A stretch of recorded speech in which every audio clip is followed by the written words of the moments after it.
महाराष्ट्रातल्या शेतकऱ्यांवर संकट येतं. यापूर्वी देखील आपण पाहिलं की 2023ला ऊस उत्पादक आणि साखर कारखान्यांचा जो प्रश्न निर्माण झाला होता, त्यांना 10,000 कोटी रुपये इन्कम टॅक्समध्ये माफ करण्याचा निर्णय अमित भाईंनी घेतला होता. तेव्हा देखील साखर कारखान्यांना ऑक्सिजन देण्याचं काम त्यांनी केलं, नाही तर ते साखर कारखाने व्हेंटिलेटरवर गेले असते. आणि अनेक निर्णय त्यांनी यापूर्वी देखील घेतलेत. आदरणीय प्रधानमंत्री नरेंद्र मोदीजींच्या नेतृत्वाखाली, मार्गदर्शनाखाली सहकार क्षेत्र सहकार विभाग, सहकार मंत्रालय पहिल्यांदा झालं. आणि मी या ठिकाणी मुद्दाम आपल्याला सांगेन की जे 50-60 वर्षामध्ये सहकार क्षेत्रामध्ये जे काही आमूलाग्र बदल, क्रांतिकारी निर्णय झाले नाहीत, ते अमित भाईंच्या 5 ते 6 वर्षाच्या कारकिर्दीमध्ये अनेक क्रांतिकारी निर्णय झाले. जसं मी तुम्हाला सांगितलं, 10,000 कोटी तर फक्त महाराष्ट्राचे होते, पण देशभरातले असे 50-60 हजार कोटी रुपये जे इन्कम टॅक्सचे जे न परवडणारे टॅक्सेस होते ते कमी केले. त्याचबरोबर त्यांनी 2 लाख पॅक्स जे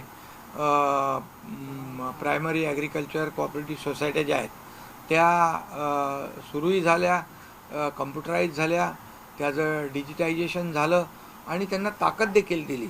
आज आपण पाहतोय की पॅक्सला अनेक कामं त्यांनी, अगदी पेट्रोल पंपापासून अनेक कामं, CSC सेंटरपासून अनेक जी कामं आहेत ती त्यांना हाताळण्यास दिली. त्यामुळे पॅक्स देखील अगदी गावापर्यंत तो सर्वसामान्य लोकांना लाभ मिळू लागला. यापूर्वी काही ठराविक लोक त्याचा फायदा घेत होते, परंतु अमित भाई आल्यानंतर हा लाभ जो आहे हा शेवटच्या शेतकऱ्यापर्यंत, शेवटच्या माणसापर्यंत पोचला पाहिजे, हा उद्देश डोळ्यासमोर ठेवून त्यांनी तो निर्णय घेतला. आज देखील आपण पाहिलं की महाराष्ट्रामध्ये कांद्याच्या बाबतीमध्ये जे आंदोलन वगैरे सुरू आहे, तर त्यामध्ये देखील त्यांनी स्टोरेज कॅपॅसिटी वाढवणे, MSPच्या, त्याचबरोबर जे नाफेड आणि NCCFच्या माध्यमातून कांदा खरेदी करण्याचा निर्णय घेतला, 1,580 रुपये प्रति क्विंटल, आणि त्याच्यामध्ये देखील ती 2 लाख टनाची कॅपॅसिटी वाढवण्याचा देखील विचार करण्याचा सकारात्मक निर्णय घेतलेला आहे.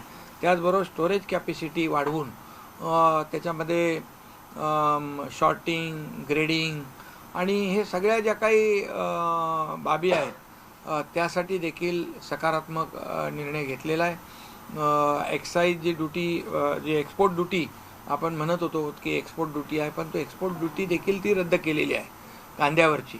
त्यामुळे कांद्याला स्थिर भाव मिळाला पाहिजे यासाठी सकारात्मक निर्णय आज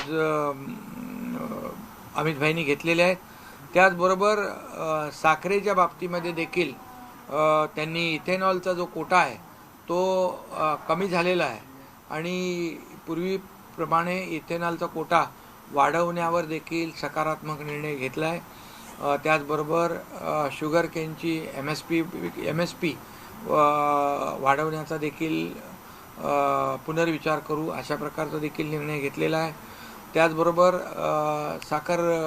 शुगर इंडस्ट्रीचं लोन रिस्ट्रक्चरिंग करण्याचा निर्णय घेतला आहे. ड्युअल प्रायसिंगच्या बाबतीमध्ये देखील विचार करू आणि त्या बाबतीत सकारात्मक निर्णय घेतला, कारण कमर्शियल आणि डोमेस्टिक साखर आहे ते जे काही दर आहेत त्या दरामध्ये देखील सर्वसामान्य माणसाला फटका बसणार नाही याचा विचार त्यांनी केलेला आहे. आणि त्याचबरोबर ऊस कामगार जे आहेत त्यांचा EPFचा जो विषय आहे त्यावर देखील सकारात्मक तोडगा काढू अशा प्रकारचे फटाफट निर्णय, positive, no reason on the spot decision अशा प्रकारचा त्यांनी निर्णय घेतला. आणि सगळ्यांना सांगितलं तुम्ही आनंदात जावा, हे निर्णय फास्ट होतील आणि आपल्या कांदा उत्पादक शेतकऱ्यांना देखील फायदा होईल आणि ऊस उत्पादक शेतकरी असतील, त्याचबरोबर साखर उद्योग आहेत त्यांना देखील यामध्ये कुठेही अडचण येणार नाही. खरं म्हणजे साखर कारखाने हे देखील एक विकासाचं मोठं केंद्रबिंदू आहे आणि मग आजची बैठक अतिशय खूप सकारात्मक झालेली आहे आणि कांद्याचं देखील एक्सपोर्ट कसा वाढेल या दृष्टीने देखील ते म्हणाले आपण प्रयत्न करू.